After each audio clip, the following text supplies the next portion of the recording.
welcome to Bleach Revisited. I am Carter Gold, your host of this series in which we will be reading every single chapter of the Bleach manga, providing critical analysis of the art and the narrative, as well as personal response to each of these chapters. We'll also be talking about how the chapter connects to the rest of the manga as a whole. As usual, we begin these videos with a reading of the chapter that we are currently discussing for the episode. This is Chapter 93, Steer for the Star.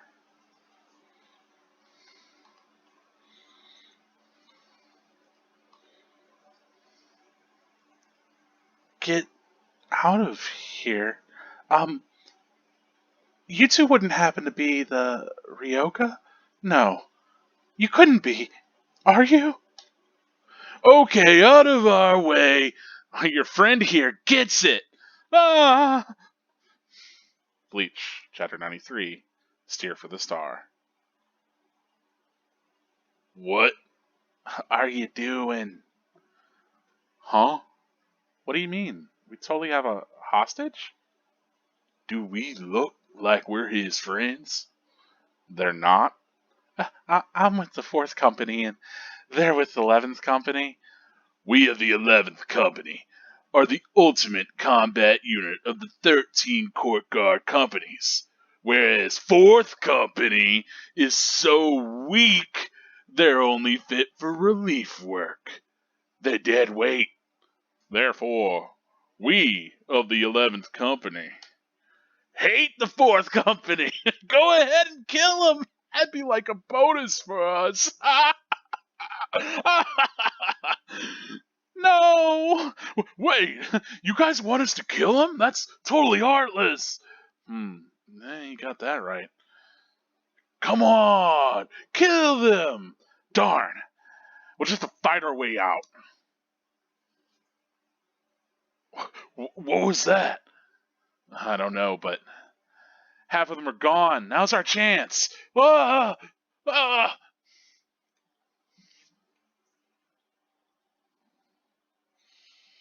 I felt Ichigo's spirit energy coming from here, but did we miss each other? Hey! Halt, you wretch! You're going to pay! You're one of the intruders, aren't you? I guess. Good enough! You've picked a fight with the 11th Company. You'll never leave here alive. This won't take us 5 minutes. Sorry, guys. I gotta disappoint you. Huh? What are you? This'll be over in 2 minutes. What? 4th Company, General Relief Station, Treatment Room 1. So, you refuse to talk, eh? Madarame! Please, 12th Company Captain. This kind of post-combat interrogation is strictly prohibited inside of the relief station. Shut up! Oh! Mayuri. You shut up too, Nimue. Do you want to be broken into pieces again? No, sir. Forgive me. I'm not refusing to talk. I just don't know anything. I don't know the Ryoka's objectives or destination. I know nothing. So that's it. You lost and came here without obtaining any intelligence. That's right. But, if I may add one thing, I didn't see the enemy's face or hear his voice, so I have nothing to tell you. Very well. Then your punishment shall be commensurate with your disgrace.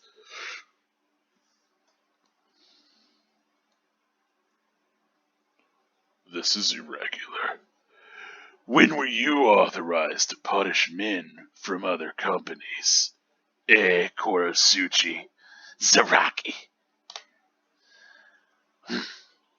What can I do if his captain is here? I shall retreat for now. We're going, Nimue. Move, you idiot. Yes, sir. Captain. Boo! Oh, hello, Assistant Captain. Are you alright? We worried about you, you baldy. Told you not to call me that, twerp. It appears you lost. I'm sorry. I know it was shameful to lose and return alive, but is he that good? He is. Describe him. He has orange hair and a sword as long as he is tall. He was headed for the Senzaiku Shishinro. That condemned Kyokushu. The capital in Fender. I warned him to be wary of you. If he remembers my words, you should enjoy a great fight when you meet him. He's strong and his strength is growing. By the time he meets you, Captain, he should be quite a prize. Is that so? What's his name? Hanataro Yamada. It's so ordinary, it's actually hard to remember. What? Everybody says it's a good, easy name to remember. Really? Maybe Taro Yamada or Hanako Yamada, but Hanataro?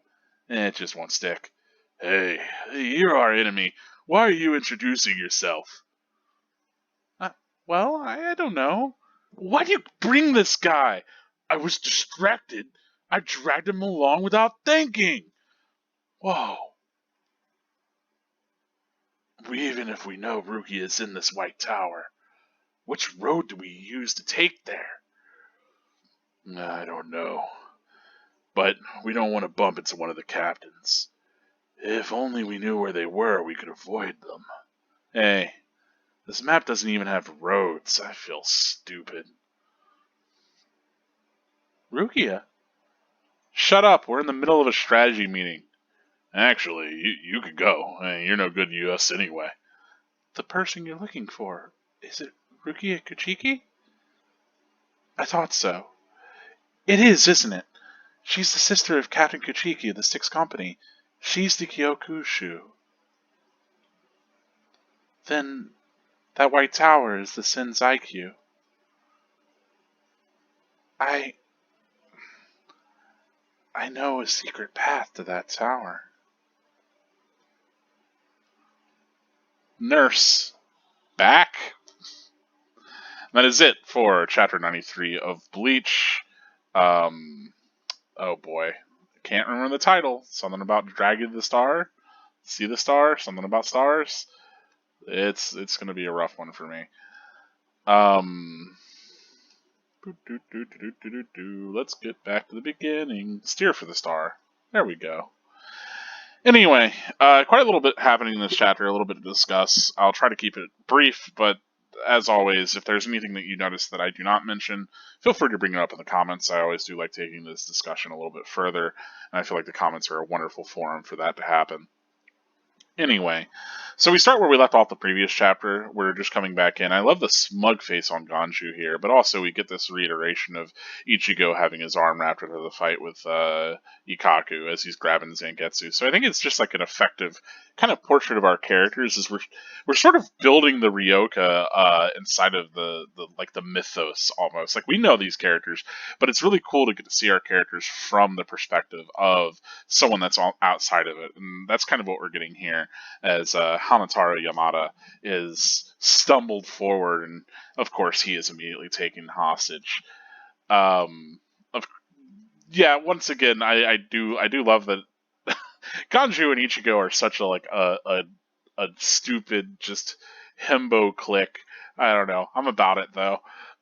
The reveal here, of course, the gag is that they're of different companies, right? And so because he's fourth company, which is they're the support unit, they're the healing unit, they only do relief work, the 11th company guys who are all about priding themselves on being the greatest military might, the ultimate combat unit.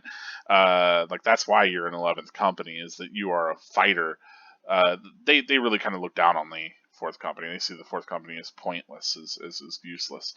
And so, of course, we get to see a lot of these background guys laughing. Now, Granny Shinigami, I say Granny, grandmother, grandfather, this old man Shinigami does get to make a return from the previous chapter, so it's not just a one and done design. But I do love just these utter mooks, you know. I think Kubo really likes drawing just like weird punks, so it's nice to see a few more of them here. Of course, I love how even Hanataro is thrown, and like at the point of tears, whenever it's revealed that they're just totally fine with him getting killed, and that using him as a hostage is pointless. So I do like this kind of turnabout that he ends up proving to be a pointless hostage. I think it underscores the disparity between these two different groups because, as we know, the hostage situation was being paralleled with that of Orihime being taken hostage, right? That Jirobo was perhaps trying to endanger her to get the one up on Uryu, right? And so certainly if Orihime was taken hostage, that would be like a conflict for a lot of our characters. That could cause a lot of problems for them. Whereas we see just how heartless these Shinigami are, where just because Hanataru is a weak dude that serves a relief company, you know, that he's like a medic, essentially, they're totally fine with him being killed, and so they don't have any leverage now, our protagonists, to get out of this conflict. Of course, these no name Shinigamis aren't going to stand a chance against our protagonists, but hey, it's still kind of an interesting back and forth, and I do love a lot of the expressions that we do get here. We get this massive blast as they all just sort of get sideswiped, and in the confusion, Ichigo and pals use it to flee. And I do love that like they highlight this moment of like Ichigo being like, well, I don't know what that is, but it's a chance to leave. And it's Chad. And so we have this like misconnection moment where Chad could have like linked up with Ichigo and Kanju, but because Ichigo's such a dunce and doesn't like have a real knack for sensing spiritual pressure or power innately. He's not as perceptive as someone like Orihime would definitely recognize it as Chad. But Ichigo lacks that sort of perception. That's that coupled with Chad's overall sort of way that he's been going about things really kind of make it to where they can't run into each other. Because of course Chad's like, well, I thought I felt Ichigo over here, but I guess not. Where it's like, come on, Chad, like so like Chad's not exactly the most perceptive either. We get the sense that Chad is always sort of fighting, not with a completely full toolkit, right? So whenever he was introduced initially, he's able to sense that the hollows are there and fight them, but he couldn't see them. And here we get that sort of again where Chad doesn't really like, he can sort of sense where Ichigo and everyone is, but not precisely enough to really zero in on them. But I love that Chad's just like punched through a wall and knocked out all these Soul Reapers, and it's pretty good stuff. Of course, the 11th Company call him out, and I love, again, we don't ever get to really see Chad's eyes except for like these more serious moments. I do like that about him. We get the sense of him being this kind of towering giant character. I mean, he's drawn larger than the wall. I know it's a perspective shot, it's some forced perspective, but still, and I think that works even here as we get Chad feeling like in the corner of this page that he's even taller than these other Shinigami that are kind of having to look up towards him. And then we get this shot, again, lots of panels that depict Chad either like straight on or from like a downward angle, really, to really give you a sense of like his size. I like that. It's effective, Yet more designs that I'm all about. Like, I love this dude on the right, but also this sleaze bag in the middle. I love the Company guys. I can't get enough of them. Of course, once again, Kubo's favorite thing of taking someone's, insult or statement, right? Oh, this won't take us 5 minutes, and Chad, I gotta disappoint you guys because it'll be over in 2. Pretty good stuff. Like, I don't know that this is that works, quite as well as maybe intended, but it is cool. We do get to see Chad in kind of a illustration of what his powers sort of look like, as there's just this energy roiling off of the white of his arm. It's very, very cool image of Chad. I mean, this is some peak Chad moment. Yeah, and all in all, you get the sense of him being powerful and mighty, and we've seen the consequences of that. But we of course zoom away as the smoke is still lifting, and we cut to Kurotsuchi of the 12th Division, right? That he is here trying to kind of interrogate Ikaku. And so we get a little bit more of this character. We haven't really gotten too much from him, and I didn't, I was trying to remember exactly where it came with his voice, but because I didn't check my notes before recording this, I didn't realize that he showed up in this chapter until the reading, because I do these kind of on the spot. Which, I could be like, oh man, Mayuri's in here. Maybe I should see how I spoke for him before. But nope, I refuse. Mayuri's going to sound different every time. That's my. I'm sticking with it. Honestly, so long as I just hit this sort of. He's just kind of in that, like, yeah, you monster, you pest. I hate you. Somewhere in there, somewhere in the throat, sort of just a nasty dude. Because certainly that's how he comes off. And we get this nurse. She's not even given, a lot of the background characters in Bleach are at least given a name, but she's just given the name Nurse, you know. But Mayuri, just at this glance that he throws, he's able to knock like a piece of the door off. So you have to wonder like what that even came from. If he shot some sort of thing there, or threw something, or what. But it's unclear. Of course, he is coupled with his vice captain Nimue. Or Nemu, Nemu. Nemu.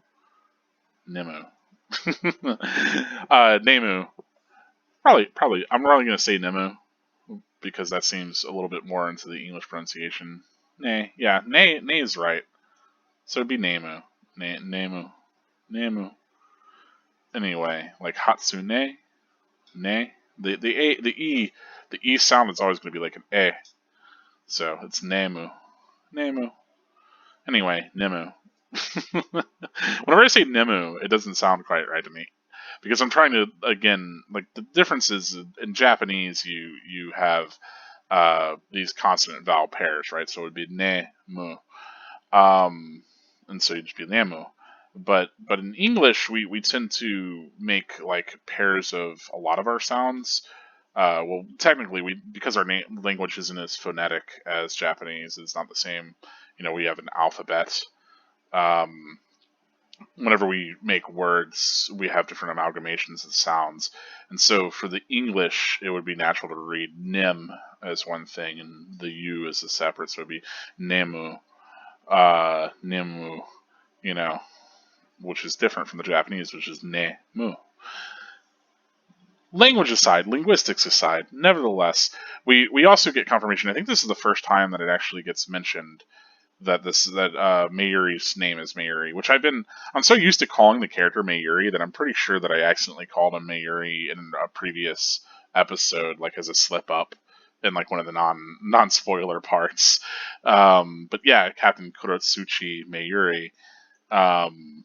He is the captain of the 12th Division, which you could tell she's also 12th because, of course, the badge there, that's 12. That's the same. That's going to show back up on his coat. But I like that we get confirmation that, of course, Ikaku survived. He's been brought to a relief center. He's well enough to talk, though we knew that. And there's this interesting exchange here between Nimue, who's pretty soft spoken. She's got like a formality to her. She refers to Mayuri as Sir, right? She kind of has the Hime cut hair going on. I like her braid. Honestly, I'm a fan of Nimu's design. I think it's a nicer design. There will be parts in the series that lean into the fact that some characters sure are shapely and busty, and Nimue is one of those characters, but oftentimes that isn't what's highlighted about her design, and I appreciate that there is like a level of, what am I going to say, restraints, right? That this character doesn't show up and it's just like cleavage out. You can get that she's maybe a bit more submissive from like not just her attitude, but also like the choker and skirt kind of situation that she has. Certainly, the Shinigami's Hiyori is different per person, right? And as we saw with Rukia, she at least had like pants, you know. So uh, the fact that the Nimue is a skirt kind of also is distinctive for her. That she's certainly meant to present a bit more feminine. Nevertheless, we get this kind of juxtaposition between Nimue, who's very sort of soft spoken, and Mayuri, who's very rude, and then threatens to break her into pieces again. And that's a curious line. It's certainly like, as we know from the 12th Division, the research and development, they do have like scientists that assumably could, you know, take people apart and put them back together or something. Nevertheless, you start to think about like, well, if she's a spiritual body, then what does it really mean? And then it's like, well, you can still be pieces of the spiritual body. Nevertheless, all in all, Mary has seriously injured Nimue before, for maybe speaking out of line, and he would do it again, and that's tragic. But Mary is kind of a terrible person. Now, of course, Ikaku here insists upon lying. He's covering for Ichigo, and it's interesting because here we do get a couple different things. I like that we get to see this rather sparse like design for the room. I assume this hole is from what Mayuri did with the nurse, but that would have been weird because there's a hole smoking in the back of the room. Assumably, because Chad wouldn't have made that. So maybe Mayuri shot a hole through the wall, because that's what we come into whenever we get the first shot of him. So yeah, maybe Mayuri also kind of shot a hole through the wall, and then he does the same thing towards the nurse later. Weird. I totally didn't even grasp that earlier. We do get to see that Mayuri does in fact have some hair kind of coming out of the back of his head there. I haven't talked about the art a whole bunch and a lot of these designs. I mean, I guess I talked a little bit about Nemu's design there and kind of what it's bringing us. But yeah, I really like the framing of this. I mean, the framing of the previous shot where we're supposed to be seeing through the wall should have struck me, but I guess it didn't. But yeah, that we get this very sparse sort of room that Ikaku's been given, and it's a pretty large room, which maybe speaks towards some deferment because he is third seat after all. Important enough for Mayuri to come out and speak towards. I do like that, we do get this back and forth where Ikaku is very much hiding the fact of the matter. He knows all of this stuff. He's just not telling it to Mayuri because he doesn't really like him. You get this feeling, but also, like I said, he might be covering for Ichigo, right? You get the sense that maybe Ichigo's impressed something upon him. Now, that of course changes whenever Zaraki shows up. And fantastic panel, I think, really, really shows off, again, disparity between two characters in action, as we get Zaraki kind of grasping Mayuri's hand. And I wonder, if Kenpachi had heard of Ikaku's defeat, and that's why he came to come and see him. Because as we knew last time, Zaraki was trying to search and hunt down Ichigo, right? Or rather, at least, what some of the Ryoku. He was trying to find whoever was the strongest. So, kind of notable. I think, especially if you compare Kenpachi's design here to even what we got, like, 20 chapters ago, it's pretty significantly different. We're starting to see the character really come into his own as far as, like, the strength of his design, and being depicted as a little bit more of like a muscular, tall and the battle-worn fella. Also, again, his hair will continue to get thicker and more voluminous and have less of a part between each like spike every time we see him. Kind of, Kenpachi being a little smart than what we might expect. Zaraki giving him some lip, right? Not just like, oh, if you touch my man, I'll kill you, right? So a little bit more maybe efficacy from Zaraki that we might not expect, but maybe whenever it comes to members of his own squad, you know, yeah. I love that, of course, Mayuri just addresses, like, what can I do with his captains here, and I'll retreat. Like, Mayuri is 100% straightforward. Like, he's not bashful or hiding his intent. Um, and so whenever we think about this, the larger kind of conspiracy plot, it feels like it would be difficult for Mayuri to be a character that perhaps would have this sort of sinister plot against Rukia, right? Because he seems like he kind of is so flagrantly cruel and open with his motive. But, could be the case that he has something to hide as well, and that he just uses that cruelty to seem as though he's more transparent. Who knows? Well, I do, because I've read all of the manga. But, nevertheless, I think it is interesting that we do get this difference between the characters, and that it helps to thicken the plot of, these very different personalities that are all involved in this larger issue. Of course, we get Mayuri giving Nemu even a harder time, calling her an idiot, but she's still very deferential to him. Of course, Yuchiru's here. Yuchiru's always there with Kenpachi. It's very cute. Um, she calls Ikaku Baldy, and of course, Ikaku chooses to shave his head. He keeps it pearly and nice. That is a decision and a choice that he has made. It is a lifestyle choice, and it's an aesthetic, okay? Ikaku is not bald. He is merely a shaved-headed being with a very shiny head. This is a gag that's often played up. I don't know if it's a gag that's ever made me laugh, but I do like engaging in its nonsense rhetoric. But I do like also here we get like, I think that Kubo kind of rightfully understood that the 11th division would perhaps be a little bit too severe if they didn't have this more ridiculous side to them. Like, if Kubo really wanted to write the 11th as like the ultimate sort of warmongers, as these guys who were bloodthirsty and vicious, and very maturely stick to that, then we wouldn't get things like them all laughing and about killing Hanataro, not him being an ineffective hostage. But we wouldn't get characters like Ichiro. We wouldn't get moments like Ikaku doing his lucky dance, right? That there's sort of a not, I'm not gonna say cuteness, but there's an enjoyment of things that's like very sincere, very open, and it can come off as kind of endearing or cute. I do love Zaraki's expression at the top there, as he's just like, "Oh, not this shit again."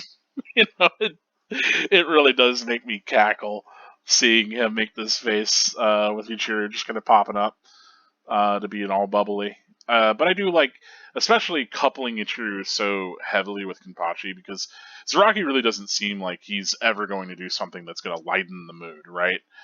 He's a very severe sort of character. And so coupling him with Yachiru, who is a very silly, very bubbly sort of character, even if they're both talking about murdering someone, she helps to counterbalance how severe Kenpachi can be. And I think that ultimately works to his effect. He's one of the very most popular characters, I feel, and part of that is that, not just he has a strong design and he's a powerful character, he's a captain. I mean, all the captains are pretty popular, but I think a lot of that has to do with balancing his severity of character with this sillier character, because it allows for him to get serious, that he's not always in this super serious mode. And people like it whenever characters get serious, of course. I do like this back and forth. I really love the paneling on this that we get, like Kenpachi being like, "Well, you lost," and I do enjoy the exchange of like, "Well, I know it was shameful to lose and return alive," because as you know, Ikaku considered like, "Well, if it's a fight, we're gonna have a fight to the death," and yeah, I immediately before Ikaku can even really stumble through his apologies and his, trying to save any sort of face, Kenpachi gets to the heart of the matter of, asking if Ichigo is that good, right? That good of a fighter. And I do love that we get this smaller sort of panel of the two having an exchange that's like a lighter exchange, kind of less serious, and then the really serious, zoomed in, shaded, sort of toned moment is this exchange about Ichigo. So whenever it comes back to being about our protagonist, right, and that we get this close up of both of their eyes, and I think it really effectively, gets at that, and it's set up very well thanks to those last two panels that help to sort of be a zoom out almost, and like a lighter hearted sort of moment in the conversation. And of course, we get the fact that, of course, Ikaku knew where he was headed. Ikaku told him where to go. I don't know why they didn't just say condemned criminal, why they had to go with Kyokushu, but hey, whatever, capital offender. The shot sure does make the sword look phallic. Swords aren't just a phallic metaphor, I swear. Anyway, whenever I say shot, I mean panel. I tend to speak in like film literature language. Film literature language. Oh boy, film sort of study rhetoric, but and I have studied film a good bit. But yeah, I like this not exact matching of panel where we get to see the top part of Zaraki's face, and then we get the bottom part here as we get to see his sort of smile, right? That you know, as Ikaku, and Ikaku doesn't seem like he's taking much joy in it, but he's just relaying, the facts of the matter, right? That he knows that Zaraki's going to really enjoy fighting Ichigo, and that it's going to be a good time, and we get confirmation of that as Zaraki seems absolutely elated.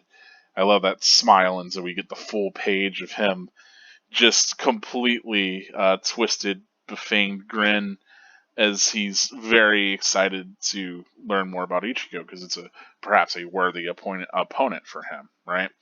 Because if this guy's the captain of the 11th Division that only cares about fighting and martial prowess, then it just follows that, of course, he cares most about having a great fight. Which, having characters like that in your shonen manga that's all about battles, pretty important. As far as the shading on his face here is a bit rough. I think Kubo's still taking his time to figure out the planes of Saraki's face.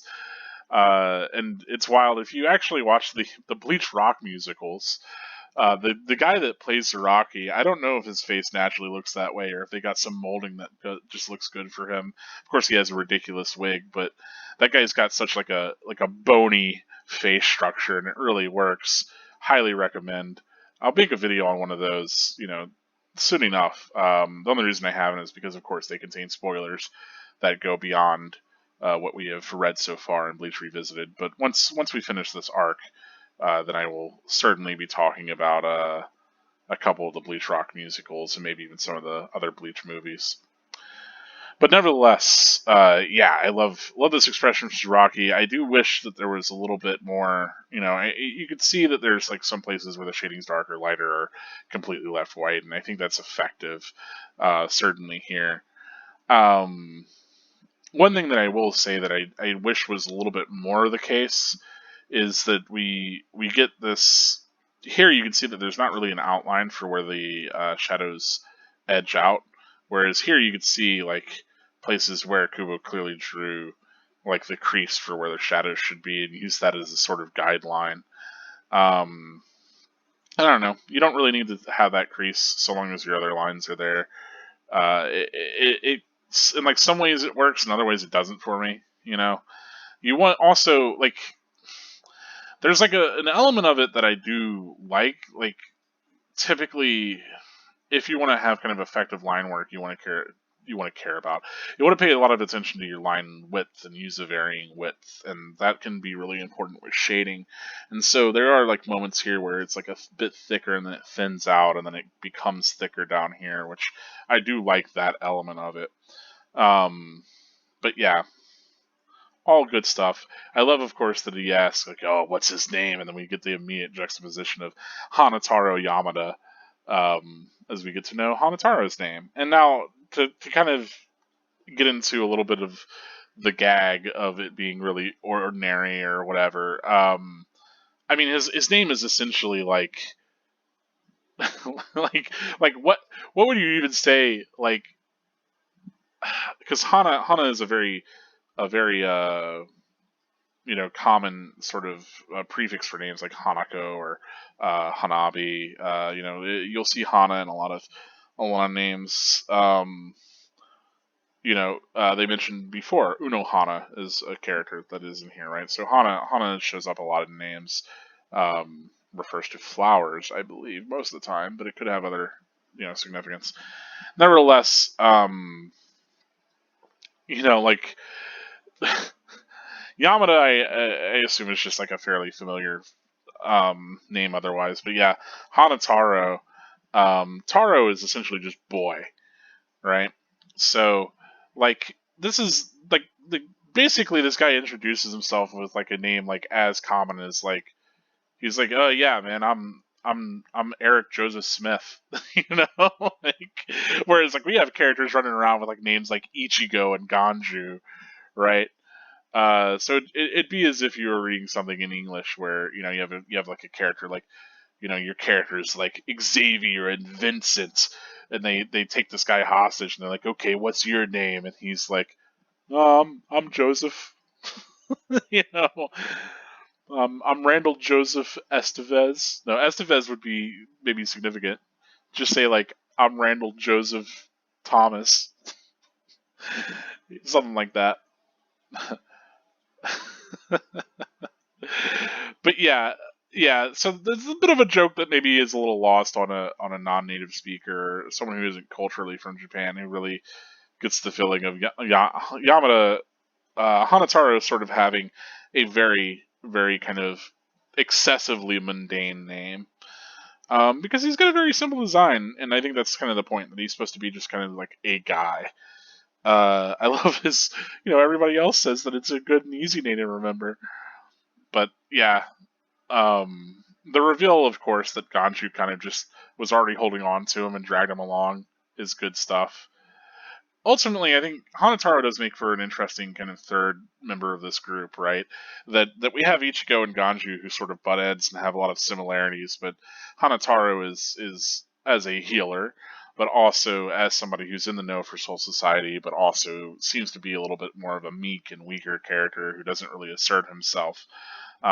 Stands very well with this group of characters. So I think it's kind of smart to have him be included with Ichigo and Ganju. I love Ichigo's little dainty hand here. It's good stuff. Little chibi Ichigo action. Anyway, I love that Ganju has this map that he had created for the like we're here. I guess they plan to land over there, but they technically land on the other side. Um, Gate map, Sarate deal. Anyway, it's cute stuff. Yeah. Of course, I love that they're like trying to figure out like, oh man, how do we have to go? And it's Hinataro to finally, insist upon like, hey, well, I know where Rukia is, and not only does he know that, but he also knows a secret path to the tower where Rukia is kept. And finally, we get kind of Hinataro coming into his own and us getting like a real kind of serious moment from him. Although we had a sense of who he was before, he's finally given about a half a page to shine here. Yeah, thereabouts. And we really see how he really is shown in juxtaposition to Ichigo, that he has this slump to his slouch. He doesn't have good posture. He's got the rings under his eyes and all of that. He's dark haired and sort of plain, but that he does offer up this sort of knowledge. It's a little hesitant at first, but it's interesting because you have to wonder, like, what is Hanataro's deal? Like, why does he know the secrets? Why is he willing to help Ichigo? You know, like, and you have to wonder if it's just because Ichigo and Ganju didn't just kill him, that they were just like, yeah, you can go. That Hanataro maybe experiences something different with them, perhaps. No matter what he sees in Ichigo and Ganju, he's willing to assist them, or at least it seems to be the case, that he's not leading them to a trap, but perhaps he is too, Because they have to essentially, if they are to go on his word here, they're essentially just trusting a Shinigami they just met to lead them someplace in Soul Society, right? So it could be anywhere. You could be leading them straight to their captains. So it's kind of an interesting interaction, and we'll have to wait and see if Ichigo does, in fact, trust Hanataro with this, with guiding them, or if they're going to find it on their own, or what the deal will be. Nevertheless, that is it for this chapter. I do like this chapter quite a bit. I think a lot happens in this chapter, which is pretty significant. I mean, we often don't get a chapter that feels like so many different things happen. Usually chapters tend to be focused on sort of one event here or there. So I like that this does have like this initial like failed kidnapping of Hanataro. Chad shows up but misses Ichigo. You know, we get the conversation between Mayuri and Kenpachi, and then we get Kenpachi and Ikaku. And then we come back and we get that sort of revelatory moment where we know that Hanataro might even help them out, perhaps. So some weal or woe, we'll see. But nevertheless, it's good stuff, and I think this chapter really sets the groundwork and foundation for a whole lot as we're starting to near the end of this volume. I don't think this is the last one in the volume. I think there might be more. I should probably check. Just make sure that the next chapter is actually the next chapter. I'm pretty sure it is. I'm pretty sure that we are not at the end of the volume. Yeah, we've got another chapter after this. Yeah. Just making absolutely positively sure. But you know, all in all, kind of sets us up to lead out of the volume and into another one. Gives us a lot of groundwork for what's going on next, and I like that. I think it's good stuff. All in all, solid chapter. Some cool depictions of characters, some good art, some comedic bits. So yeah, I'm all for Chapter 93. If there's anything you noticed about it that you want to talk about that I did not bring up, or if you want to go into any more detail on anything, feel free to leave a comment and yeah, get that conversation started. Otherwise, we're going to be talking about spoilers for the rest of this video. We'll be talking about how this chapter connects to the rest of the series. So look forward to that as we're doing it right now. So yeah, let's talk about Hanataro. It's revealed, of course, that he does have his brother, Seinosuke. Is that it? But his brother, who takes more of a role in the light novel, I believe he's in Can't Fear Your Own World. That character ends up being a little bit more significant, although he does show up in the core manga, sort of off screen, maybe, or like in a single panel.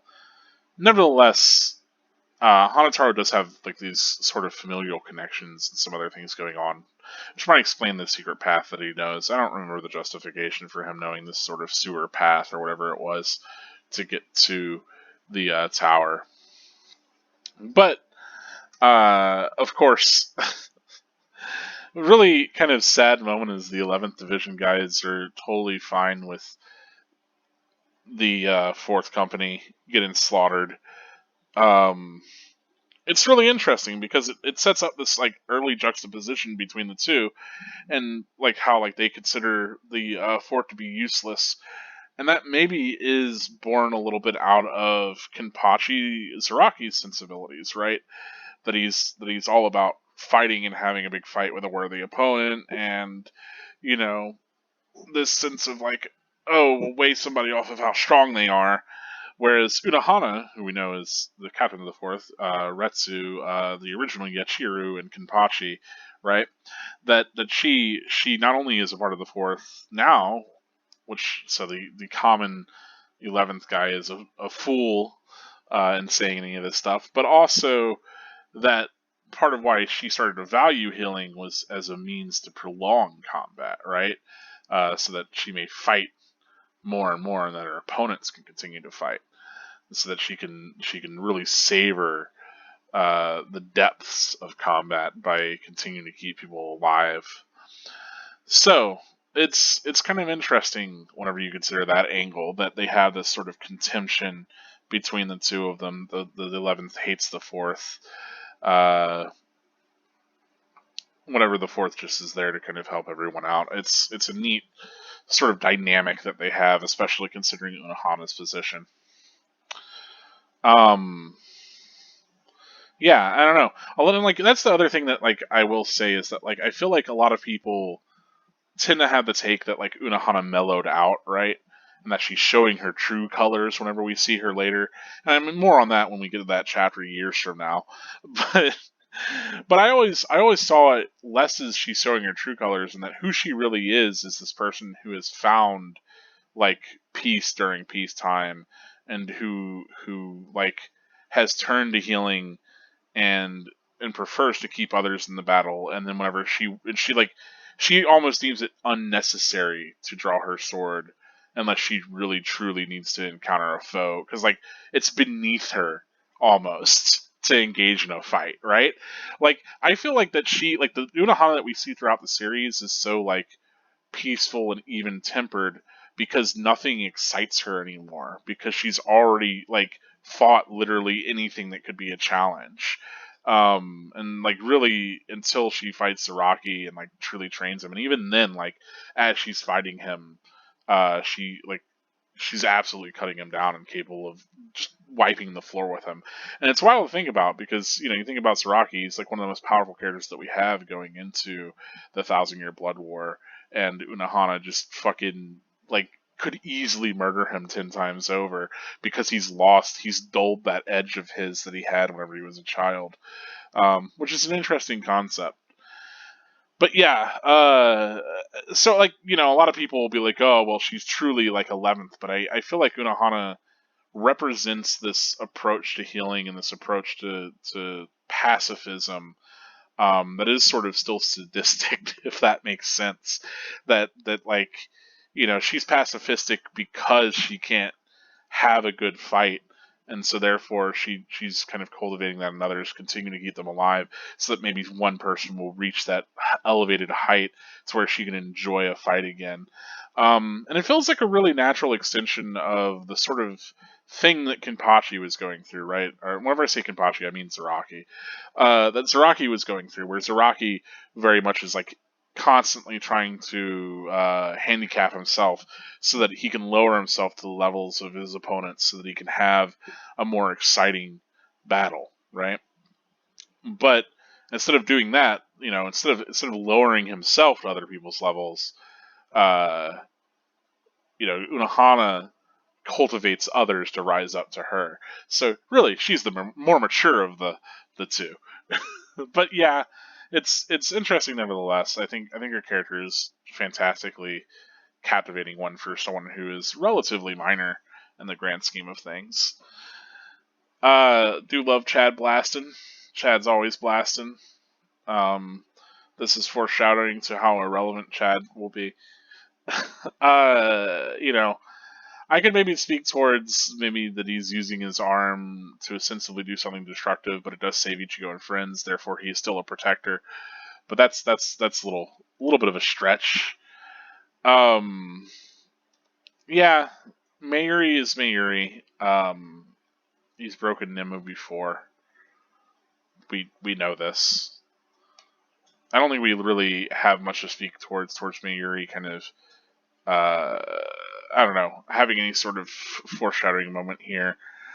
I mean, whenever I'm considering it, you know, Ikaku having this moment of like being really cognizant of the information that he wants to share or keep secret will speak towards the fact that he does have a hidden Bankai down the line. And really, even Yumachika has those hidden aspects. I mean, doesn't everybody have some sort of like, oh, but here's my secret that I haven't told anyone, or this technique that, you know, like I haven't used, you know, no one's laid an eye on, right? That sort of cool thing. But I think the more serious thing is like Ikaku is somebody who, you know, doesn't want to raise to a captain's position. He wants to serve under Kenpachi Saraki, and he has that sort of fierce loyalty, but also this whole idea of, you know, being not quite forthright with information is something that we'll see with his characters throughout. So it's neat that that's consistent with what we get early on here.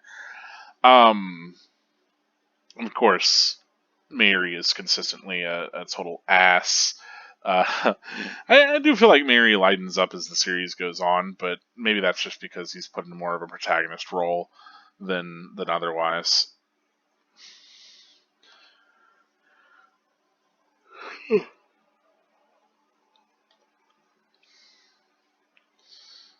I like that. I like that Ichiro speaks for both of them because, of course, they were worried about him. and that she has this insight into Kenpachi. And I don't know, reading through the series and reading Yachiru as Kenpachi's like actual spirit, and that like a lot of her opinions and a lot of her take is going to reflect Kenpachi's, like this earnesty from Kenpachi that we might not get for any good reason.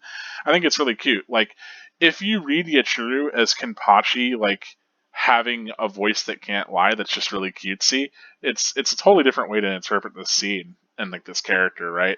And so like Yachiru just being like, "Oh, we were really worried about you, you baldy," like thinking of that as like something that Kenpachi is earnestly feeling, but he's not going to express. Um, it's good stuff, and I mean that's why ultimately, as much as I can write off this scene as like, well, Kenpachi's here to figure out who hindered his man and go and fight that guy because it's an exciting fight. All in all, I think the reason why Kenpachi's here instead of continuing to be out there searching for one of the Ryoka is that he heard that Ikaku got injured, and he wanted to make sure he was fine. And now that he knows that he's fine, he's like, okay, well, let me go and find this guy that I can have an exciting fight with, right? Yeah, I don't have much else to say. I mean, I already talked about parallels and the whole structure of things that we would rather later come to see, especially with the Hanataro kind of like defactor character. Defactor? Detractor? Whatever. Defector? What word am I looking for? Anyway, that's it for spoilers. There's not a ton to talk about here. There are some structural things, there are some character things that I think are pretty cool, but nevertheless, if there's anything that you want to talk about spoiler-wise, if you see something that's happening in this chapter with any of these characters or dynamics that you feel as though is kind of resonant with later parts in Bleach, do please let me know in the comments. Make sure to tag your comment with a spoiler so that I will know and that other people won't get spoiled. But that's it for this one, folks. As always, this has been your host, Carker Gold. Um, Getting a little bit too quick into the intro. I wanted to say thank you for watching. I do have to really do want to thank you for watching, getting through this video, getting this far. I can see when people only watch a little bit of these. It doesn't affect me because I don't give a damn. It's YouTube views. Like, how could you? But I know that there are people that care about that sort of thing, and it does make me happy to know that there are people that watch the whole video. So if you have gotten this far, please do give the video a like. I do appreciate that quite a bit, and it shows me that you're engaged, that you're watching all the way through. So it's a way for me to really be like, well, this many people are into it, they're having it, they're about it. Now, if there's anything that you would like to see different or changed or anything, feel free to let me know. This is in part for me, but it's also for you. That all said, if you do want to support me in a different way, one way that you can do that is also by supporting me on Patreon. Right now, everybody that you're seeing on screen is a member of my Patreon, and they're a supporter. You can support for as low as $1 a month. So, if that's something that you would like to do to help out the channel, to help this channel grow, to help me, basically get better recording equipment, get a better setup, then I would appreciate it greatly. So, yeah, thanks. And for those of you that have supported, that you are on this list, those of you that are my current patrons, I can't thank you enough. It really does mean the world to me. You're the best. And that's all I have to say for this one. So, proper sign off. This has been Carker Gold reminding you that spirits are forever with you. Stay gold.